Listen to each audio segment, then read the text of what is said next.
तुमने क्या कहा कि वो यहाँ से चला गया? गुल, मैंने उससे बस ये कहा कि ये हमारा घर है, सैर व तफरीह की जगह नहीं है। बहुत ही गलत हरकत की है। आखिर ऐसा क्या कर दिया है मैंने? एक अनजान आदमी हमारे घर में बैठा हुआ था, इसीलिए मैंने उसको जाने के लिए कहा। याद रखो, हर शख्स दोस्त बनाने के काबिल नहीं होता। मेरा और मेरे दोस्तों का इंतखाब आपका मसला नहीं है फराज साहब, और मेरे दोस्त अंदर बाहर से एक जैसे हैं। आज कुछ और कल कुछ और नहीं, ना ही नाकाबिल एतबार और ना ही झूठे। वाह, क्या बात है। कुछ ही दिनों में इतनी वाकफियत होगी तुम्हारी कि तुम मुझे उसकी खूबियां गिनवा रही हो।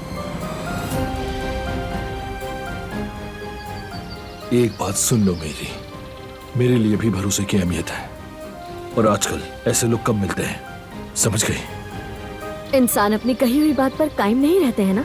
देखो, तुम इस बात में बिल्कुल ठीक हो। तंज कर रही हो ना तुम मुझ पर? अल्लाह तुम्हें हिदायत दे।